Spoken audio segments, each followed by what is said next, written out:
we have in support or opposition to a particular case, as well as any correspondence we have received from other government agencies. At the conclusion of our presentation, the appellant will present their case to the board along with any person in support. If there's opposition to a case, the board will hear from those parties. After the opposition has presented their testimony, the appellant will have a period for rebuttal.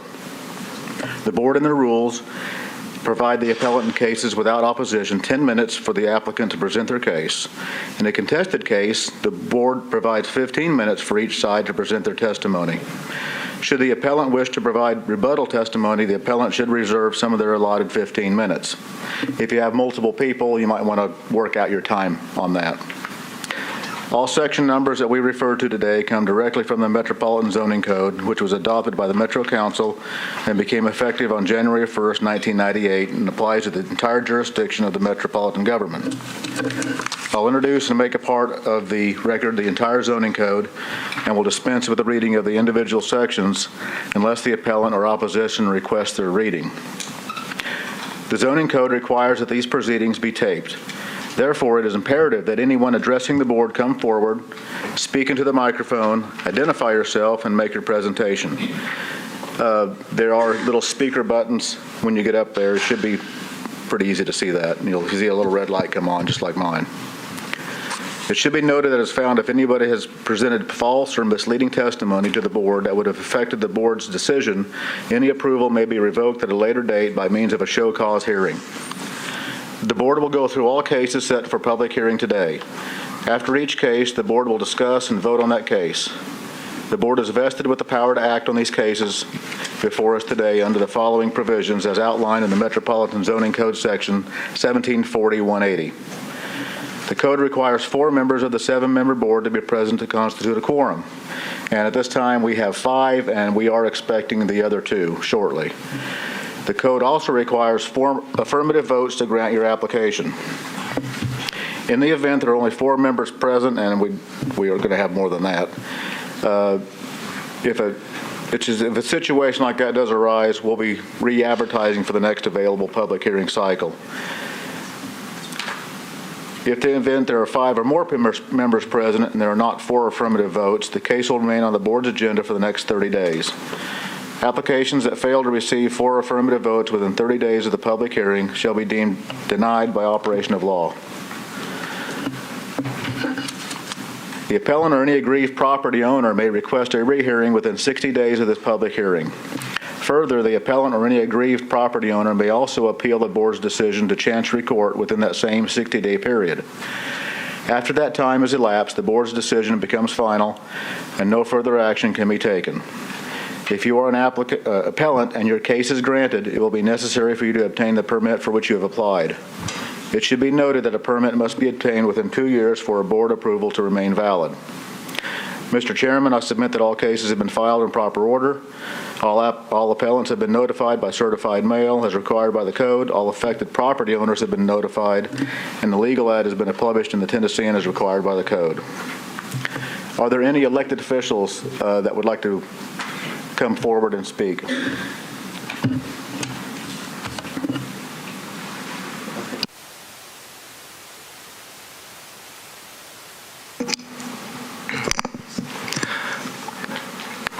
Good afternoon, members of the board. My name is Peter Westerholm. I serve on the Metro Council representing District 6 over in East Nashville. I appreciate having the opportunity to speak before you. I wanted to address I believe it's the last item on today's docket pertaining to a fence setback at 14th and Shelby. This property is one that is a new construction. A fence was built, and I believe that the current fence, or the fence in its current location, is roughly the 3rd time they've tried to get that in.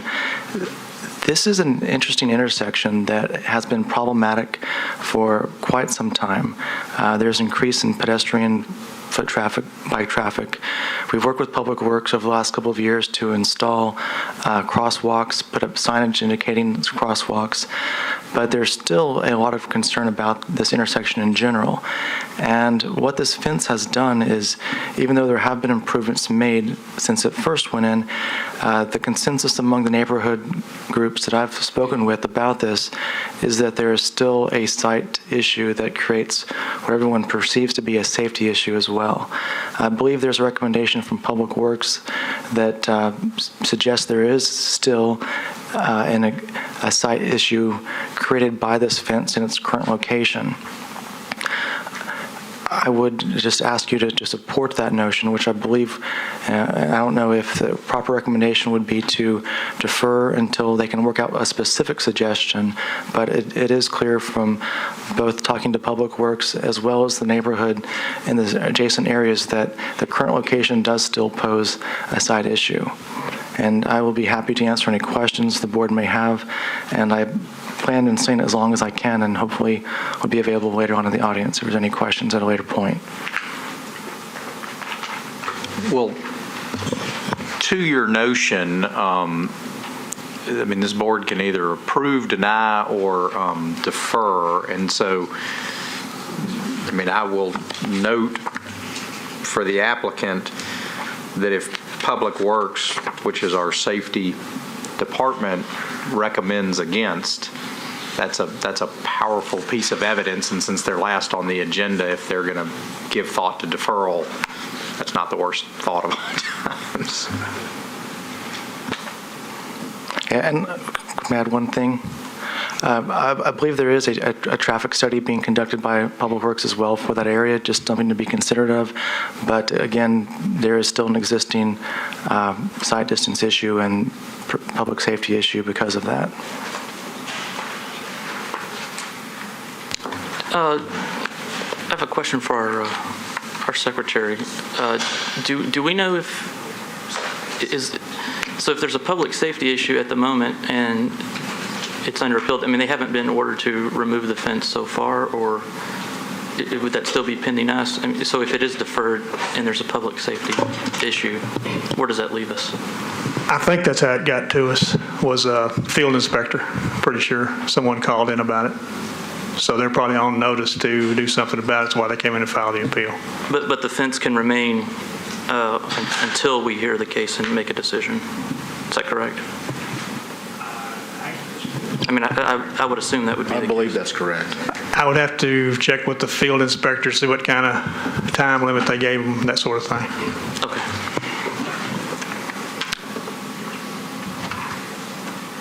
Okay. Anything else, Councilman? Yeah, at this point, I would support Public Works and whatever their recommendation. If they come back with a specific recommendation as to where the fence could be located and not create a site hazard issue, I think I'd be comfortable with that. But in its current location, it does have that. So I would just ask you to support that. Well, thank you. Thank you. Okay, as far as preliminary announcements, I think we start off with possible deferrals. What I have in front of me is 2015-46. They're requesting a deferral till June 18th. And 2015-47 is requesting a deferral until June 4th. We think, right? Is anybody here with that case? Is that correct? I'm here for the 2015-47. Yes. Are you requesting deferral? We're requesting deferral. Okay. They'll have indefinite. June 4th? Would that work for you? We prefer indefinite deferral. Indefinite deferral? That's your call. Okay, so I'm going to make a motion that we defer case 46 until June 18, and we defer case 47 indefinitely. Got a motion, got a second, all in favor? Passes. At this point, I'd like to see what kind of opposition we have for individual cases to kind of gauge what we have as far as our audience. Opposition to case 2015-12. This is the 45th Avenue North. Show of hands, please, on any opposition on these. Seeing none. 2015-43, 5012 Illinois Avenue. 2. Okay. 2015-44, this is the 5510 Vaught Drive. Any opposition to this? Seeing none. 2015-45, this is 4334 Old Hickory Boulevard. Opposition. 2015-46, 6218 California Avenue. Any opposition to this case? It's been deferred anyway. Oh, sorry, my bad. You got it, okay. Let's skip ahead, 2015-48, 670 James Avenue. Any opposition to this case? Seeing none.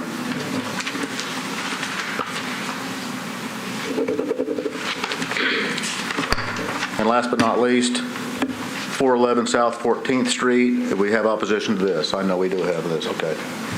Thank you.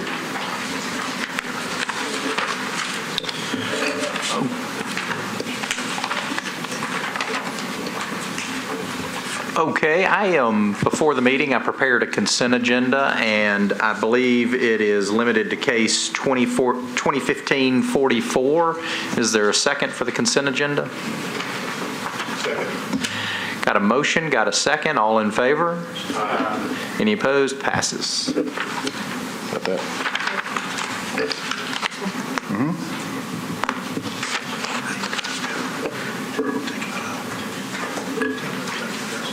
Anybody associated with the cases that's been deferred or the case that was just put on the consent agenda and passed, you are free to leave. So you don't have to hang around if you don't want to. But feel free to stay. You are passed. You can. Chairman, should we, It's on Monday morning, or Tuesday, it'd be Tuesday morning. Tuesday morning, you can pick up your permit. Tuesday. Good to go. Our first, you have, hang on just a second. Do we want to hear from the fence case, see if they do want to defer so we can Makes sense to me. get it out of the way rather than, I mean, if they want to hear it, we can leave them on the agenda Right. where they are, but Case 49, is the applicant here? Okay. Case 49, the councilman's recommended deferral. It's your choice. You can be heard or you can not be heard. Can you explain to me? I don't understand the deferral process. Well, the deferral process, either you could pick a meeting or we could suggest one. I think what we're trying to, or the councilman's trying to say is, and I would second this, is Public Works is recommending against the variance request. Public Works serves any number of purposes in Nashville, but one of them is a safety issue, and that's what they're flagging yours for. And so, be glad to hear your case. That's just a lot to overcome, and so what the deferral does is give you a time to go talk to Public Works where the fence would work or how the fence would work. And so it's, instead of having the board either approve, deny, or defer, we're giving you the opportunity to go talk to Public Works. Sure, which we've done.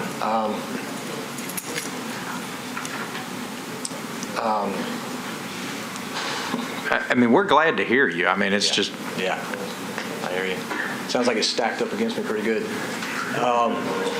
but we're not. We no haven't one's heard- no we one's haven't- against it, and Yeah, we hadn't heard merits. We always like to, and not just in these cases, but if there's a chance for a compromise to be worked out with either neighbors or I mean, agencies, we would prefer We that. compromised with Public Works 3 times and did exactly what was requested, and we're back here. So And we're fine to hear it. We're yeah, just- no, I know. I feel I don't want to waste your time or mine. And it's not a done deal. We're not saying we're going to vote against it. Right. We're just giving you the opportunity to have more time to negotiate. because the That's- truth of the matter is, government's sometimes opaque, and so lots of citizens come up here and they've never been here before and they don't understand the process, and so we're just trying to inform No, on I the process. appreciate that. And I would also like to say, and I think I'm correct in this, we could hear the case, and like he said, we could vote to approve the variance, deny the variance, or after hearing it, we could still defer it once we have more facts. So don't think that we've decided how we're going to vote. That's not the case at all. I understand that. Okay. I guess I'll defer it. Well, let's see, our next meeting is June 4, and the meeting after that is June 18. I mean, and then July 2nd. To answer your question about they had given us until this was resolved through this process as far as the fence, having to be changed or moved or anything. I think there was a question as to whether it could stay while we were going through this process. Well, and that would stay, I mean, that, Yeah. Okay. whatever the situation is now, it will stay that way. So you do want to Yep. defer to 6/4, 6/18? Yep, that's fine. 6/4, okay. All right, then we've got a motion to defer until 6/4. Is there a second? That'll be the first case on the agenda. Yes, first case on the agenda. I'll second. Got a motion, got a second, all in favor? Any opposed? Passes. Thank you.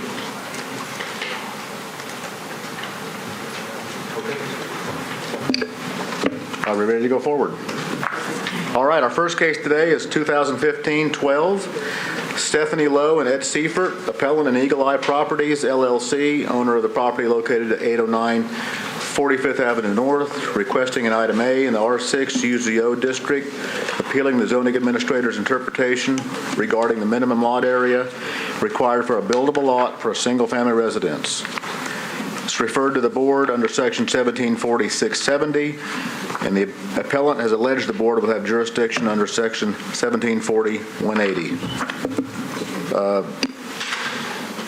If we could go, we have any slides on this? Okay. Rick's going to show us the slides on this, and once we're done with that, then y'all can start your case. Subject property located on the I'm sorry, Rick, I have one procedural matter. Christina had not heard this case the first time, but any board member has the opportunity to review the tape and then participate in the proceedings. Christina, you've watched the tape, I gather? Okay, great, then she'll participate in the proceedings.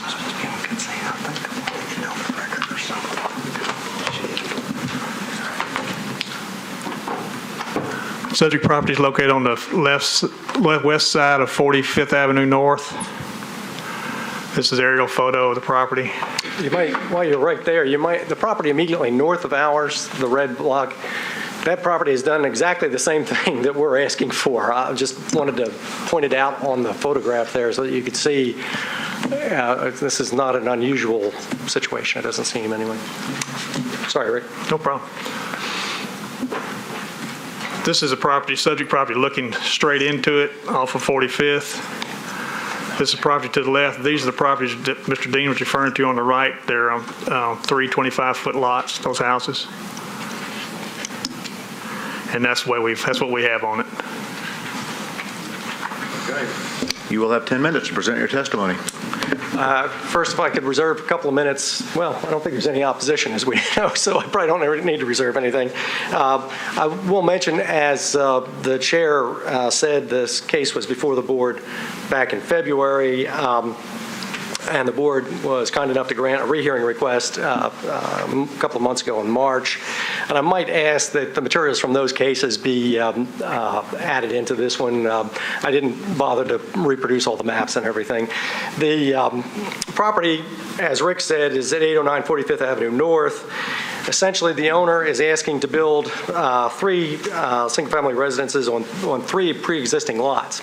What you saw on the map there was a single lot, but this property was legally subdivided back before Metro had zoning or subdivision regulations in the plan of West Nashville, which was adopted somewhere around the early 1880s. Most of the lots on that plan were 25 feet wide, as are the 3 lots that we're talking about here. And indeed, the property to the north of us, which was permitted as 3 25-foot lots also. So that it's very similar to our request. Essentially what we're saying is that because the lots were created in that way, we should be entitled under Tennessee law and the zoning ordinance. Here's a copy of the map if anybody wanted to see it. This is kind of the overall plan of West Nashville that was created, as I say, sometime in the 1880s or thereabouts. It goes back a ways. The difficulty is that the zoning ordinance expressly deals with situations where you can have a smaller lot down to 3,750 square feet. These lots are around 3,100 square feet, and so I think the zoning administrator felt like we ought to come to the board. But as I say, there's a case that's very similar to this, a case that was decided by Judge Ben Cantrell in the Tennessee Court of Appeals 20 or 30 years ago. It's Alexander versus the Metro Board of Zoning Appeals, as a matter of fact.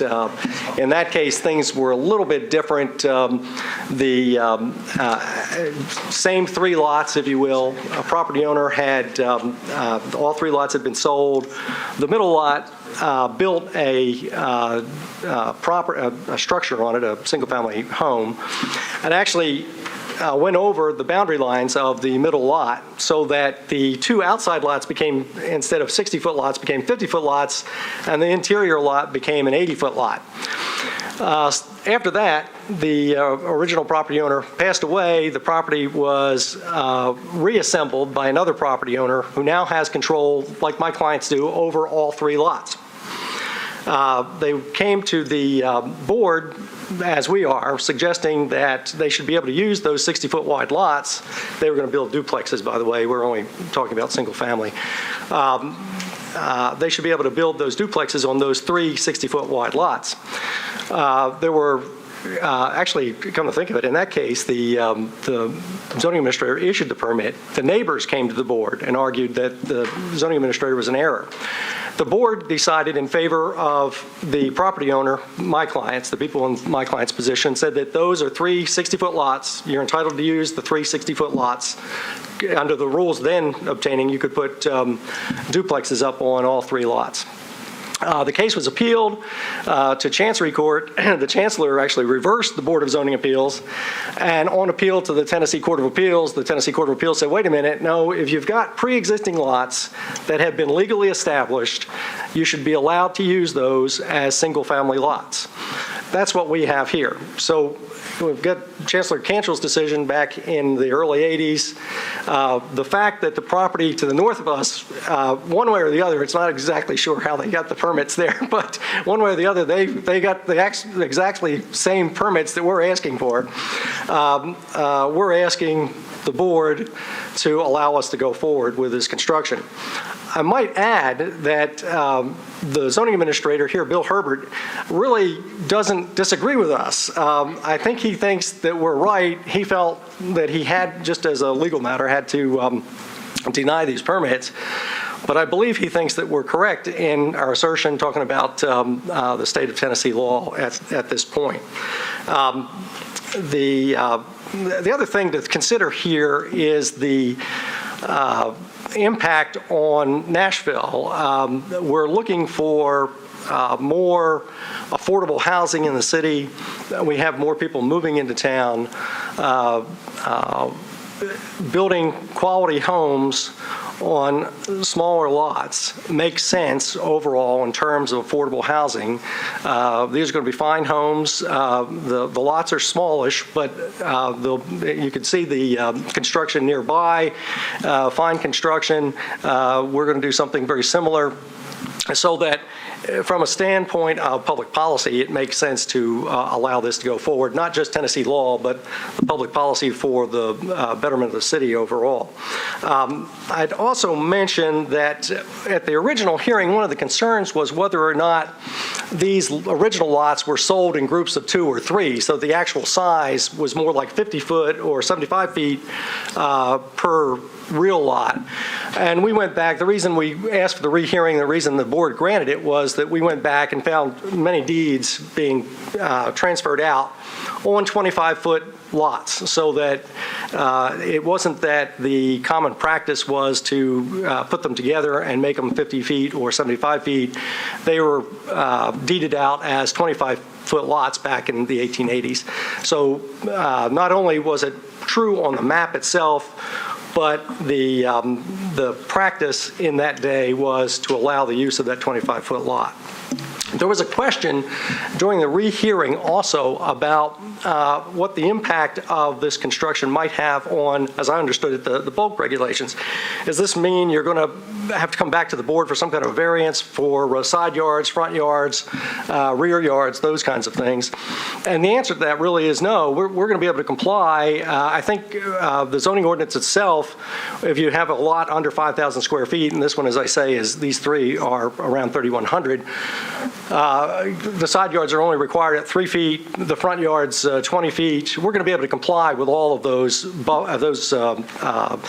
bulk regulations, so that other than the size of the lot itself, we feel like we're going to comply with all the rules, and all we're asking for the board is the board's permission to proceed with this construction as though the lots actually met the current standard. Again, we think that the board did the right thing back in 1980, 82, whenever that was. Judge Cantrell said you did the right thing, and the Court of Appeals agreed. And so all we're really asking for is for the board to follow the precedent that was established back then. We don't know of any opposition. The councilman is supportive of our request. We'd be glad to address any questions that you have. I'd like to ask one, because I've talked to the zoning administrator about this one, and he's got heartburn, I believe, because this is a question. It's my understanding that the zoning administrator, ever since the 80s, has granted this. But in this case, the zoning administrator thought that someone associated with the applicant asked to be denied. Therefore, you would come in front of us. But it turns out that whoever made that request was not tied to the applicant. I don't have any personal, I came in after that. Bill told me the same thing. As long as I've practiced in Nashville, I think both the Sunny West, especially after the Alexander case, followed that precedent.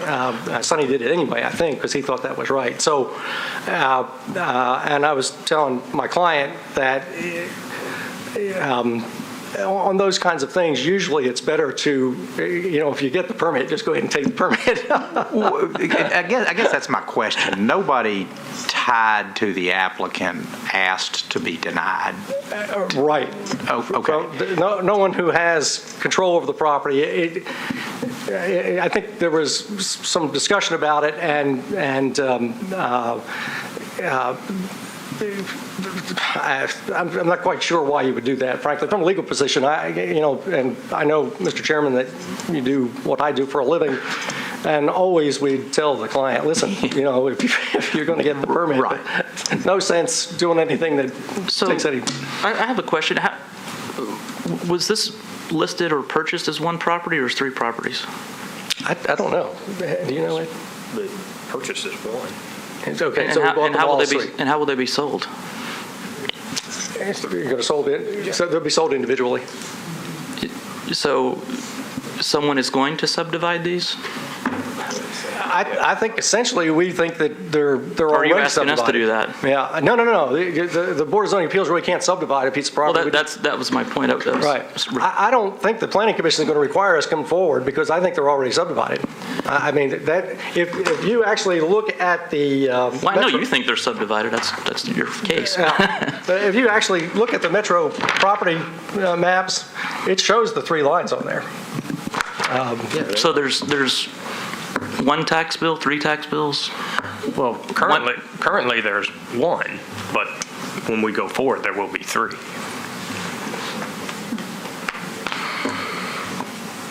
Well, I think that's your strongest point, that not only does the current property map shows 3 different lots, but the old Sanborn map from the 19th century, 1880s, during the Kercheval administration of Nashville, that great mayor of the 19th century. And so But as I said last time, I think the reason why these were 25-foot lots were because at the time, post-Civil War, Nashville had a lot of people moving into town to build the city, build railroads and things, and these were affordable lots and where people could build houses in a particular part of town. So there's been no proof to me to show that that wasn't the original intention or that this has changed since then. So I think it's a very strong case that these are still 3 lots. Just to clear me up, sometime I forget what I had for breakfast, Mr. Dean, but did we hear this case before? Was it deferred or what? No, you did hear it before. It was heard, I believe, in February. We lost, I think, by a single vote. The whole board was not present. And I'm sorry, I don't remember how many people were actually here, but we lost by a single vote. I came back a month later and asked if the board would be inclined to rehear, and the board was kind enough to allow that, and so we're back again. It was based on new information, which was the map. 19th century map. Okay, I guess for a point of order, I need to ask legal counsel, they don't have to wait 6 months if it was voted down? Not if you guys granted a rehearing. Okay. And the real reason, because we had new information being this I just map wanted to be from- sure we didn't do something that got turned over. Yes, sir. later. I understand. Thank you, sir. Do we have any other questions for the applicant? If not, I don't believe there's any opposition, so we'll move to close the public hearing and debate.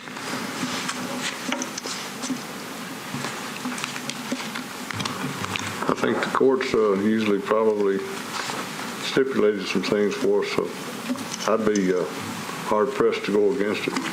I agree, and on this one, I kind of feel sorry for the zoning administrator because I think he denied what he usually doesn't deny because he thought that's what the applicant wanted, and the applicant didn't ever request that. So, anyway, so.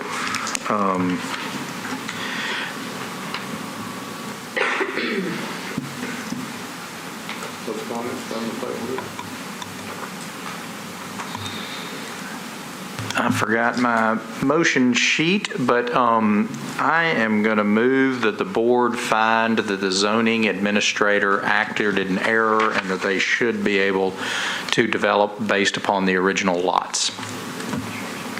Is there a second? I'll second it and just, I guess in that, make sure the original lot being 25 feet. Yes, the original 3 lots. Okay, got a motion, got a second, all in favor? Aye. Any opposed? Passes. Thank you. Appreciate it. Thank you.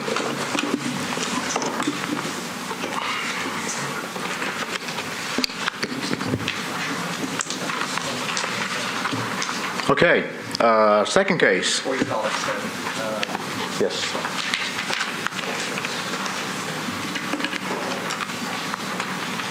Members of the board, sorry for the break in the quorum. Joey Hargis, Baker Donaldson. I was the representative for, sorry, I forgot my case number. I'm the representative of record for case 2015-43 and 2015-48. I want the record to reflect that I'm respectfully withdrawing as counsel and representing at advice of your legal counsel that apparently I may be in violation of a Metro Code section that prohibits me from representing clients within 1 year of my service with this government. I do respectfully disagree with your counsel, and I guess we will pursue in a different form. But I would, for purposes of record, I do not wish to mess up my client with my name being on either of these cases. So, Well, thank you. I mean, do you want to defer these? no, sir. The cases will proceed without my involvement, but I need to officially withdraw. I'm okay with that. Sure. I'm not fighting you on that one. It's just, if I were an applicant and I showed up expecting somebody else to do all the talking, that would be hard put. I mean, would they like to defer to 6-4? I believe that they're prepared to, you guys are prepared to address. The civil engineers present, they're capable of doing so. Okay. But, If I might address the board. The provision that is at issue is section 4, 6.48.090, restrictions on employment of present or former employees. And Mr. Hargis is a former employee, so I cannot advise him as to what to do in this particular case, but I needed to share that with him, being that I'm the legal counsel for this board, and share that also with the chair. And if anybody would like to see a copy of it, then you can. I did have to share that with Mr. Hargis, and I told him that, kind of like the chair, that you're free to defer until you have an opportunity to review this section of the code more thoroughly. And I'm in no way advising you to withdraw at this point, but I do have to let you know what the code section says, and I do also have to let the chair know as well. Thank you. I think that's perfectly appropriate. So Okay. Thank you very much. I just didn't want the applicants to be sandbagged and suddenly show up and have no counsel. No offense, I sort of feel that way. I would have loved to have known this weeks ago. Okay. Thank you. All right. Thank you. Okay. With that said, the next case is 2015-43. Mike Kenner, appellant, and William Cate, owner of the property located at 5012 Illinois Avenue, requesting special exception height, street setbacks, and rear setbacks, variance parking angle, driveway distance from an intersection and rear buffer requirement in the CS district to construct a new 2,000 square foot retail, 3 750 square foot live work units, and 17 600 square foot single family units, including parcel 58. Referred to the board under section 1712-35D1, 1712-060F1, 1720-060, 1720-160A2, 1724-240C5. Wow. The appellant has alleged the board will have jurisdiction under 1740-180B and C. The Public Works Department does not have an objection to this, but there is letters of opposition from the councilman, and there should be notes in your packet on this case. There's also a letter of support. And Sorry, here's site plan letter. okay. There should also be a letter of support from other council members. The BZA inbox as well. And Michael Kenner, sorry. Thank you, Mr. Chairman. Members of the board, my name is Michael Garrigan. I'm a civil engineer with Dale & Associates. We're located at 516 Heather Place. As you just heard, I wasn't totally prepared to represent, but so please bear with me.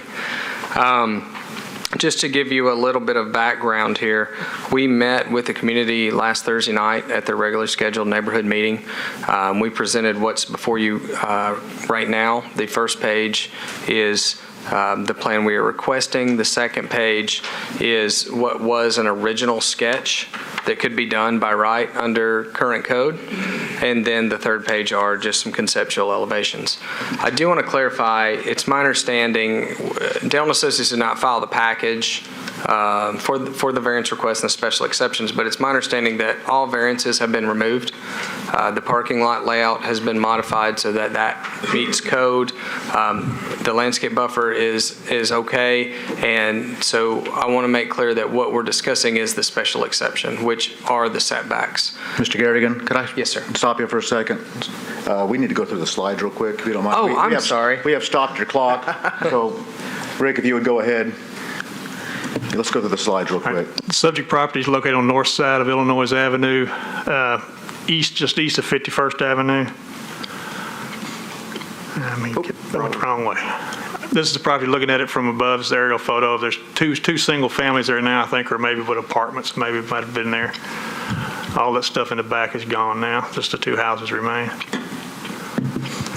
This is a new plan that was submitted that shows the new plan they've shown us. This is the elevation from 51st. This is from Illinois. It's looking at it from Illinois. This is subject property on the ground. That's looking into the property from 51st. This is looking down 51st. This is properties across the street. And the last photo on the right is the actual property looking at it dead on from Illinois Avenue. And that's the record that we have, sir. Thank you. You may proceed. Apologize for shooting the gun. I told you I wasn't prepared. Again, to follow up, it's my understanding these special exceptions requested are for both street setbacks as well as the alley setback. Other than that, there are no variances being proposed currently. Again, the first sheet shows our proposal. The second sheet shows one of the initial sketches that would have been permitted without coming before you today. Our position is that the first sheet does provide for better parking flow. The first sheet does provide for a better streetscape, and quite frankly, just simply a better plan. We did, once again, we met with the neighborhood, and we had quite a lengthy discussion, and at the end of the meeting, Mike, correct me if I'm wrong, but I believe they took a vote, and the neighborhood group did choose to support this. Actually, you guys should have letters of support in front of you from members of the steering committee of the neighborhood association, and I do believe from the neighborhood association president. And we actually had a series of 3 meetings involving this. I introduced this development and my thoughts towards this. Our initial concept was to buy those old houses and rehab them, but upon inspection, we could not fix them up. So then the engineers created the site plan that you see on the second page, which is kind of what you could do by right today. And I kind of moved down here from Seattle, and so I believe in promoting walkability and really trying to follow the Congress of New Urbanism guidelines for development. So kind of an auto-centric style of development with a sea of parking in front is not conducive to that. That's why we wanted to go through this process, to be able to push our building up to the front to kind of model some other successful developments around town like 12th and Paris. You have a letter of opposition from the council member of this district in front of you who is opposing my development because he does not want apartments. Our intention for this has been condos the whole time. I don't know where that kind of mindset has come in, but this was going to be a for sale product, and this was going to be kind of talking about the affordability that the gentleman before us was talking about in a neighborhood where you can't find a product for under $350,000. If we do these as a for sale product, we can offer them up for from $175,000 to $200,000, which is a price point that hasn't been seen in the nations in a long time, except for to tear a house down. So this kind of solves a lot of social issues that Nashville is having as far as walkability and as far as affordability. Mr. Garrigan, I'm over here. Yes, sir. Have you seen the Planning Commission's proposed modifications to your plan? Have y'all seen that? I personally have not, no, sir. I was not aware of those either. Because they recommended approval with, it looks like, 5 or 6 or 7 modifications, which I'm not sure I should be the guy sharing this with you, but If we could take a quick look, we could skim through them pretty quick. Yep. I'm not sure that I have all the documentation that he was talking about in my packet. If we could review that, maybe I'm just missing part of it, but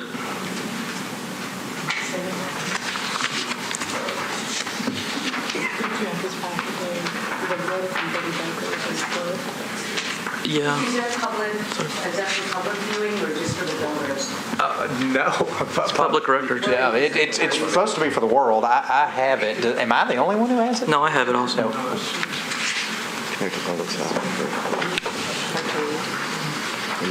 Any slides of those or no? No, hang on a second. I'll let you see it to the line.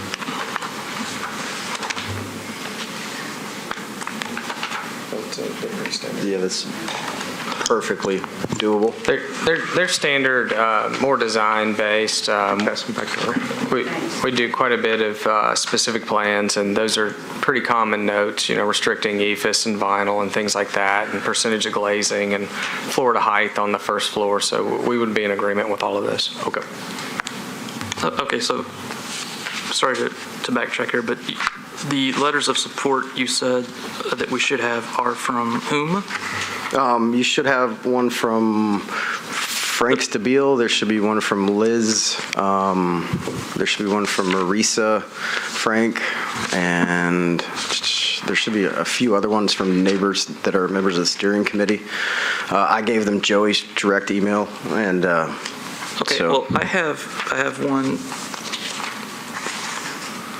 from Kurt Oetken, Yep, he's a steering committee member. Frank Stable, He's the neighborhood president. Allison Rogers, She is a neighbor, Councilman Baker. councilman of the district. And so I think there were two that were missing. I think there should be one from Jerry Maynard in your inbox. And Ricky Miller. I had 3 copies of the one from Kurt Oetken. So I'm wondering if maybe I got extra copies of the one that I already had, not 2 that I should have had. Sorry. Does everybody else have all those? So it's just me. Excellent. This is for James.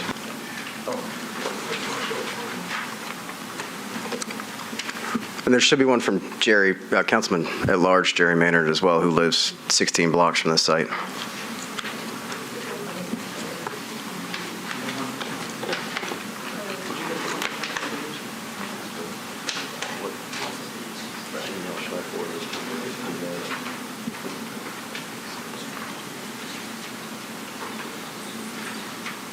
Do we have any other questions for the applicant, or?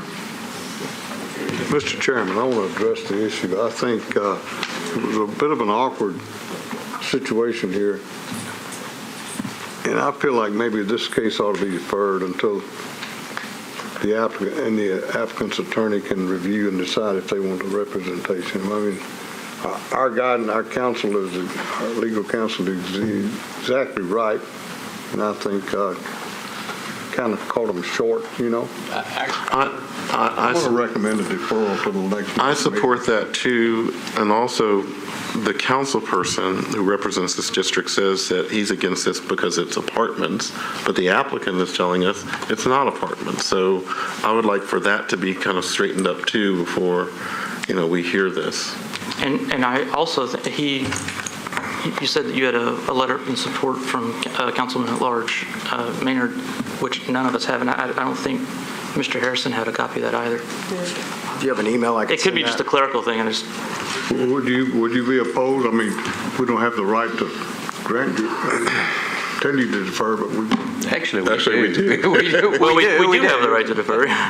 We just always shoot for unanimous.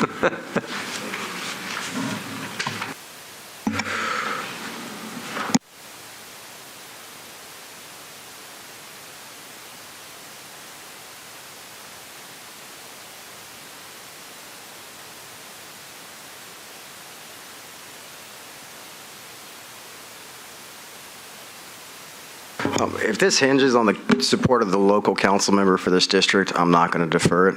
If that's the basis No, nobody's saying that. Okay. Like The reason I brought that up is because I don't think that opinion will ever change. No, I'm just saying that there just seems to be a lot of things that aren't really clear right now. That was one thing I brought up. Dick King brought up the fact that, there's just, you all aren't represented right now. And this board has the power and authority to do something with this property that has an impact on you, has an impact on the neighborhood, and literally 5-10 minutes before you were supposed to come in front of us, you found out that you didn't have representation. So I think it's in all parties' best interest for us to defer. I think that's what we were saying. I just brought up that councilperson's letter is one kind of unclear, inconsistent thing that. And we're not suggesting this because of the way any of us are leaning on a vote or what we think of the project. We're seeing some confusion and it's an important thing. Like And certainly Mr. no Ewing said. reflection on Mr. Garrigan there. I know his abilities too, so. I was going to ask, am I just chop liver, or? It was just a bit of an awkward situation. And the other part that Mr. Harper brought up, that you have a letter of support from a council person at large that we don't have either. And so there's just a lot of little things that are kind of going on that I think that's why we would feel that probably deferment would be good for everybody involved. Also, while we're sending out little questions, I would note for the councilman to say that I don't want any apartments in my district is a heck of a broad thing. And so if the next letter says I don't want any condos, mean, we're going to have some, but anyway, that's just a gratuitous comment for the council. Anytime there's this kind of confusion, and no matter what decision we eventually come to, we try to eliminate as many grounds for appeal. I mean, everybody gets their due process, but we don't want to make a mistake or allow a mistake to happen that could have been avoided, that could cost more time and money and for everybody. So it's completely your decision, unless we vote. Could I defer by 2 meetings? I'd like to add one thing, is I'd like to know more about how the variance is no longer an issue. If when you come back, if you could present that to us. But you're saying that you address those, that you got it within compliance? Well, I guess my answer to that would be there was an original plan that was submitted prior to our involvement, and that was kind of the basis for the original application, and we modified it to remove the variances. Some of the variances were on the angles of the parking and on the landscape buffer. We were able to adjust the site plan by pushing and pulling some things in order to get rid of a lot of those variances from what was initially. So you don't have the need for the variance because you made the adjustment? Yes. That's the site plan. The colored site plan does not require variances, only the special exceptions. Well, I feel it's still in the record here, and I don't know if the blurb that gets written, if it can be removed from that. I don't know if the zoning department can take that out if they agree that there's no longer a need for variances. I think they can make it down, and to put my urban forestry hat on for a second, I agree that the buffer was dealt with, and I'm okay with what's going in there now, so. Okay, well, if I could request it be rewritten. Great, so I think we have a motion to defer until 6:18, and they would be first on the agenda unless we've put somebody else there. Okay, got a motion, got a second, all in favor? Aye. Passes. Thank you.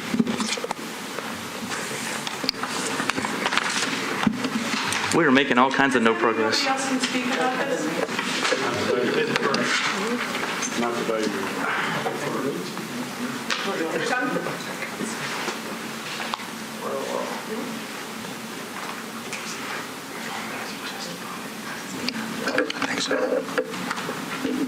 Okay, the next case on our agenda is 2015-45. Betty Turner, appellate, and Robert and Eunice Thompson, owner of the property located at 4334 Old Hickory Boulevard, requesting change in nonconforming use in the R6 district, change of nonconforming use to an art studio. Referred to the board under Section 1740-180D. The appellant has alleged the board would have jurisdiction under Section 1740-180D. And if we can get some slides up here when we get caught up a little bit.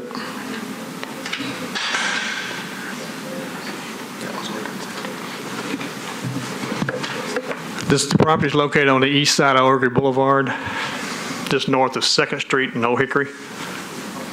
Yes. This is an aerial photo, looking at it from up above, and it shows a commercial across the street. This is the building. It's been several different things over the years. It's been to the board several times. This is properties across the street, and this is the neighboring property. That's the records we have it. All right, you will have 15 minutes to present your testimony. Before we get started, I have a question for our legal counsel. This says they want to have an art studio.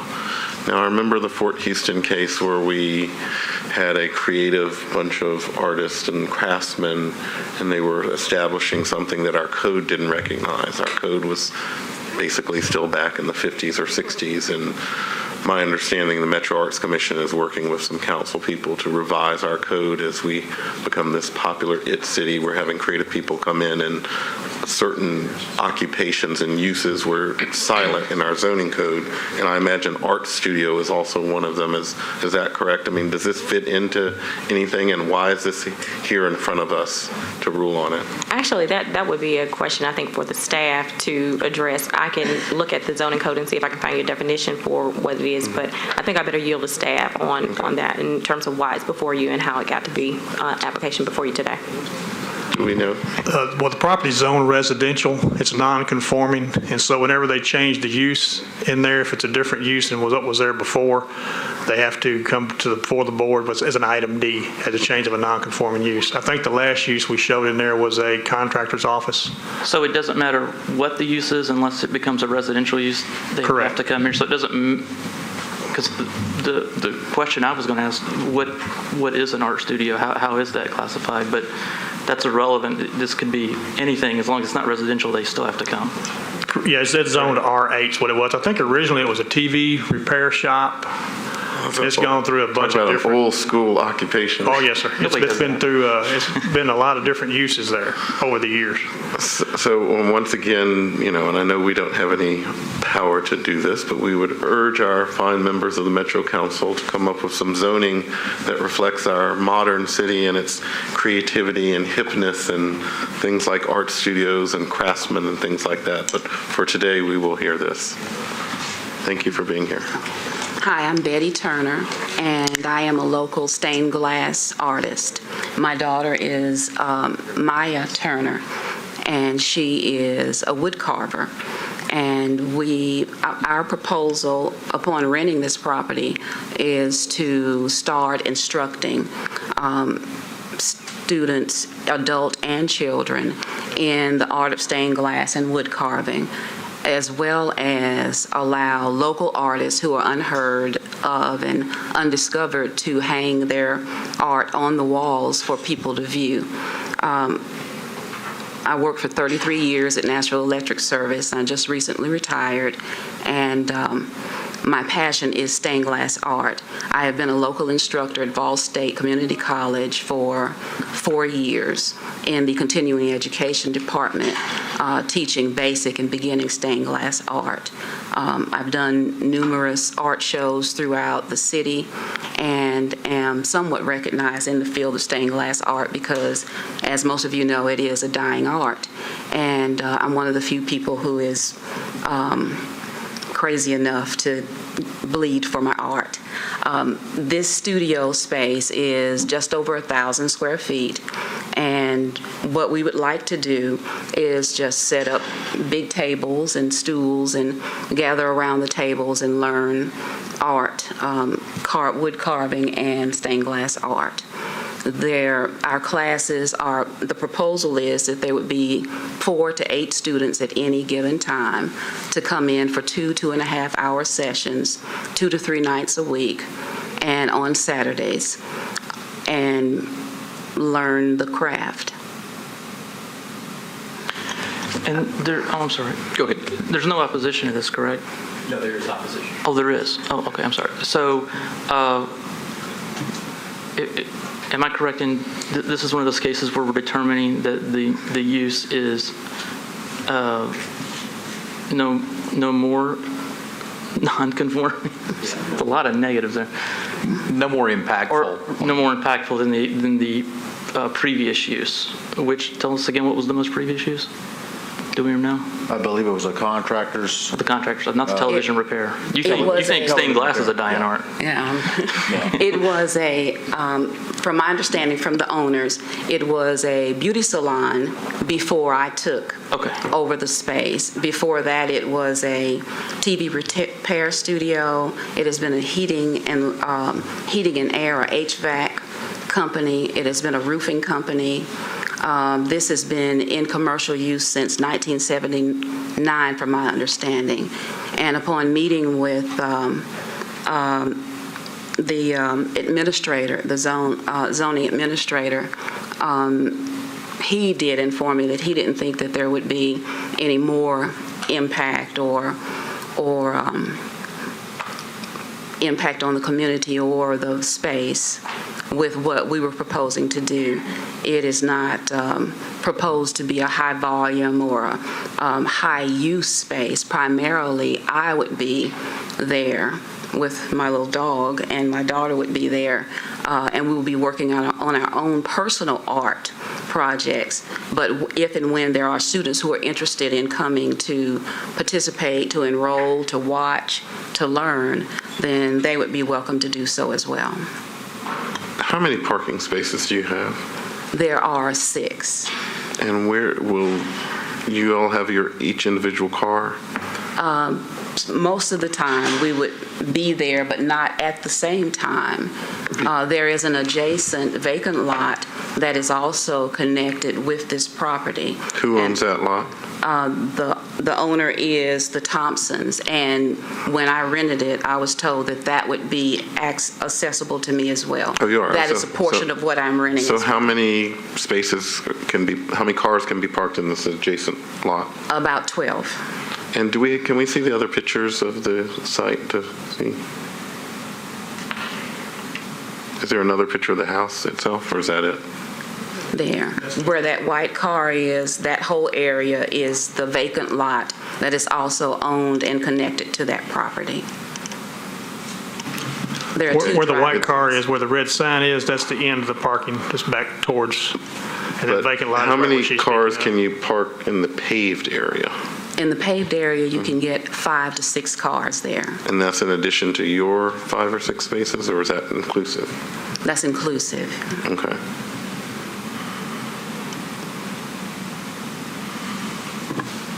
Are there any proposed modifications to the exterior of the building? No, none. And you're not adding parking? No. Do we have any other questions for the applicant? How many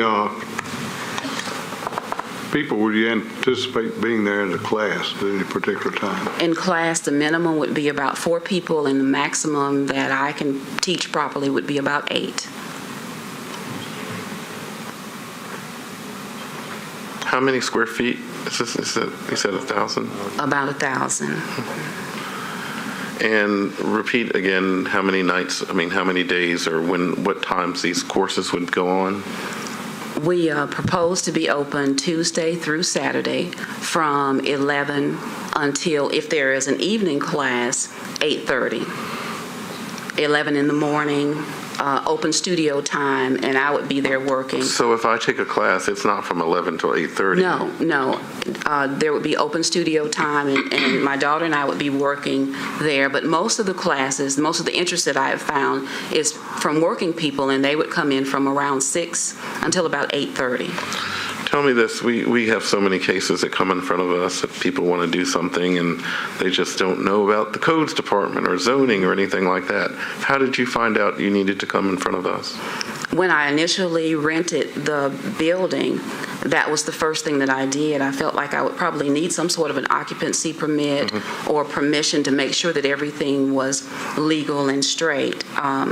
And I had no idea what bundle of yarn I was jumping into, but I was willing to do that because having worked in the corporate world for 33 years, I wanted to do the right thing, do it properly, and get all the permissions so that there would be no problems on down the line, because this is something that I am invested in. I would like to be as legal as possible and to have longevity and credibility within the community. So, to that point, I'm looking at I think it's the code tracking sheet that's in our package, and it only has a rejected noted by the zoning review, which is why it's in front of us. Do we know that everything else is kosher? Is that what this implies, or does that imply anything? Plans and fire marshal had to sign off on the permit before we'd issue it. So I guess what I was getting to is the parking spaces, because if I think they would be limited about the number of people they had. If they wanted to use the adjacent property for parking, they would have to submit a landscape plan and get For a it to count. permit for that, for it to count. right? Correct. So I guess what I'm wondering is, do we know if the parking, the countable parking?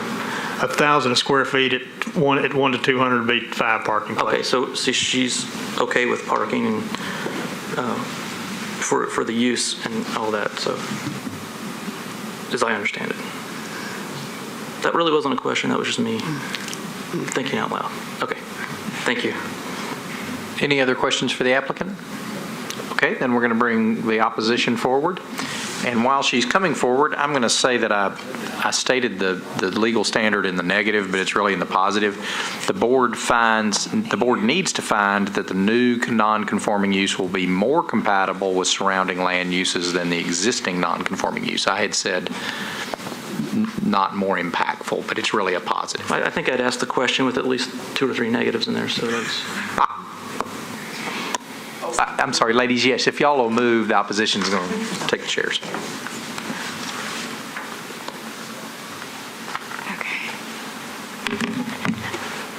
Hi, I'm Andrea Barber. First, I want to say I went to City and Regional Planning School, so I love BCA and public meetings. And I live down the street at 4312. And I'm not necessarily here in opposition. I just wasn't really sure where my opportunity to speak was. But my concern was I drive down the street, down the back alley, kind of the second house to the back. There's an alley, Clown Alley. A lot of people use that alley to get in and out of the neighborhood because Old Hickory Boulevard is dangerous. And so I saw the sign, and initially I thought, okay, well, this is, probably nothing. But I wasn't able to access the information I wanted to, so I went to the website, and the website takes you to a page that says, sorry, we couldn't find the page you were looking for, so I wasn't able to access any information. And then I also called multiple times and never got a return phone call. So my concern was, as a citizen, what's going on in my neighborhood? I hate to be the NIMBY person, but I live down the street, and that could impact me. So that's really my concern. And then also with parking, the house on the other side of the street, they do use, they've kind of created a parking space for themselves, but they do park. So when you're turning right into the neighborhood, there are cars sitting there, and parking is limited, but I wouldn't see that being a big issue, but I could see that being a small space, a tight space for that many cars. Are you allowed to have parking on the street there? That corner? I mean, the neighbors do it, so I guess so. No one seems to I complain. believe the standard is that you're allowed to park on any street as long as it's not restricted. Yeah. Well, having heard the applicant today, do you have any other concerns or any concerns at all? No, I think that was it. I just was concerned about the lack of information I was able to get prior to the meeting. If I had been able to talk to someone, I probably honestly wouldn't have attended the meeting, but I just wanted to know what was going in that little space, because as you can see, that is very residential, and then across the street is very, very commercial, and then there's the vacant lot down the street that's also commercial. So when you hear non-conforming use in a residential neighborhood on a corner in a corridor that's already kind of seeing a lot of commercial stuff, it's a concern. Well, we're sorry that you couldn't find and access the information, and our offices didn't get back with us. That's not the standard that we strive for here at government, and actually the applicant seems to be an example of that, as someone who's worked for NES for 30-some years and, communicates. But thank you for being here. In the future, if you love the BZA, you could watch us on Channel 3 or stream live. And you're always Metro welcome. 3 has a YouTube channel, so you could watch this meeting later on at any time you want. All right, yes. And so also, I'm not feel free to call necessarily Mr. King anytime you need. Mr. King, okay, well, again, I'm not in opposition. I support the art. I think that's awesome. The neighborhood, obviously could use something pretty cool like that, so thank you. Thank you. This commercial brought to you by Mr. David Ewing. Thank you. No, I'd like to once again commend this applicant. Reminds me a lot of my friend Phil Ponder, who worked at Genesco for many, many years, and after he retired, he did art and has done quite well with art. So, and as I also said, the Metro Council and the rest of our zoning department, we need laws that allow creativity in even residential areas, because our city is changing and we're attracting a lot of people that want to do this craft. So any other things to say in response to your neighbor down the street? I can understand the concern. I am aware that some of the neighbors on that corner do park on that corner, but that's not us. Usually I have so many things to take in and out of the studio space that we're always parked right there in the front.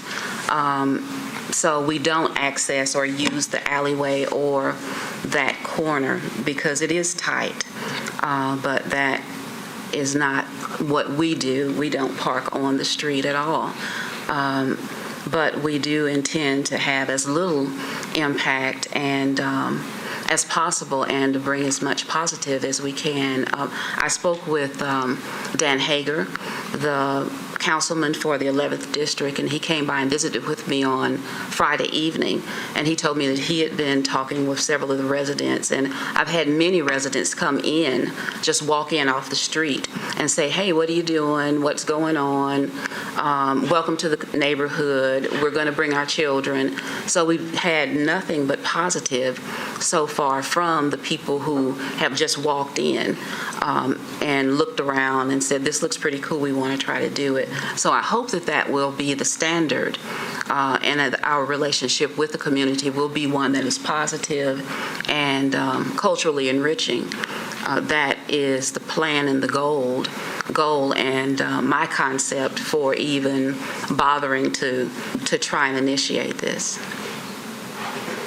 Well, thank you very much. I'm going to move to close the public hearing, and I'm going to go ahead and make a motion that I move the board approve the proposed change to the non-conforming use of a building designed and constructed for non-residential activities because the board finds that the new non-conforming use will be more compatible with surrounding land uses than the existing non-conforming uses. I'll second that. Got a motion, got a second, all in favor? Aye. Any opposed? Passes. Good luck. Thank you for being here. Thank you so much.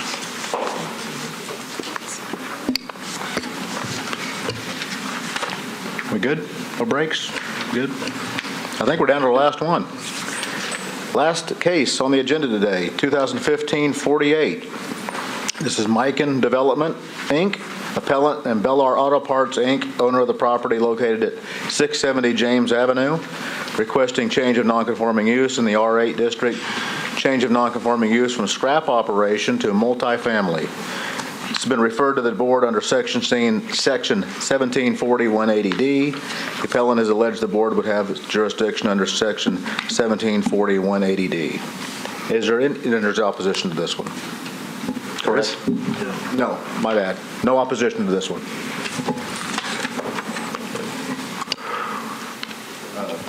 You want to do the slide? Property is located on the south side of James Avenue. That's just west of Briley Parkway.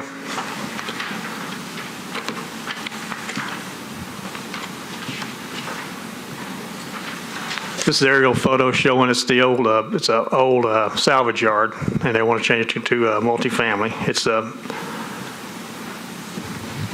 and this is the plan that they're proposing to put out here now. Is the 122 units, I believe. They can correct me if I'm wrong. We actually have a modified plan that was supposed to be submitted that does not show any access onto Laramie. Just wanted that noted for the people that are here in support. That was part of their support that we... Yeah, there's no access showing. This is the accurate plan. It's actually 102 units. Okay. Okay. I wasn't sure with the number.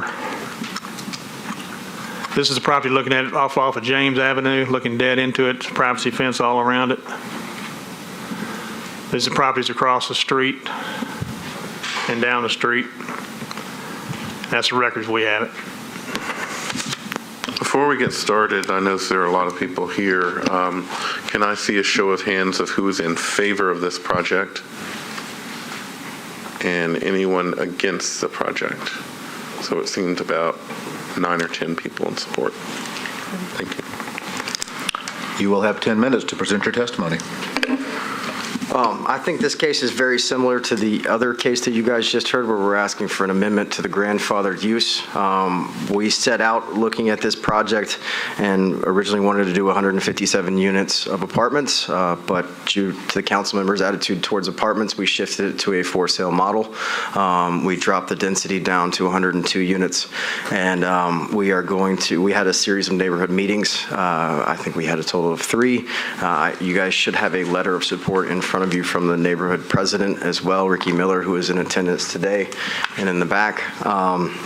And this kind of gave us a unique opportunity with this amount of density to also offer up some affordable housing. So this project will consist of 20% of it as a deed-restricted workforce and median income housing. Those deed restrictions will be managed by New Level CDC, which is a nonprofit here in town, and this will hopefully be a good model for a form of inclusionary zoning or something like that for the city to model after. There has been a lot of work put into this. There has been a lot of neighborhood support that has been garnered for this. We, in fact, put elevations online for the neighborhood to vote on, and we are still going through some of the architectural details on this and negotiating that out with the neighborhood as we speak. And for the record, identify yourself, please. Oh, Michael Kenner, sorry.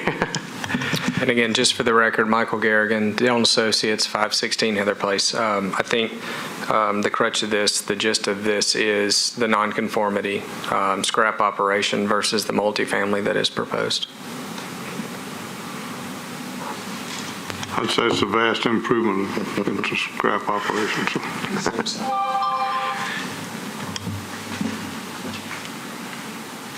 Do we have any other questions for the applicant? Okay, then I'm going to move to close the public hearing.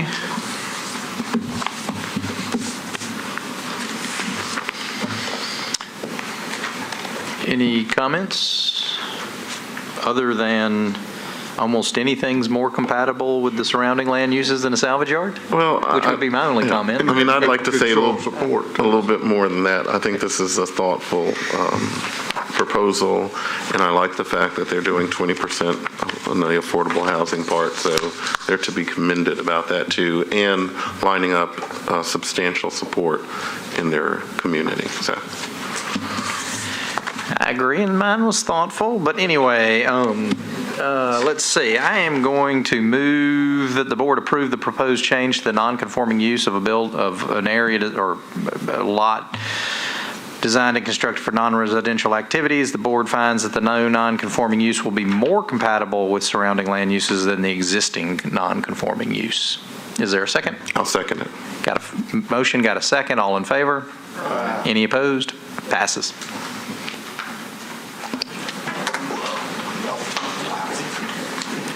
If there's no other announcements, I believe that concludes our meeting today. Thank you all for coming.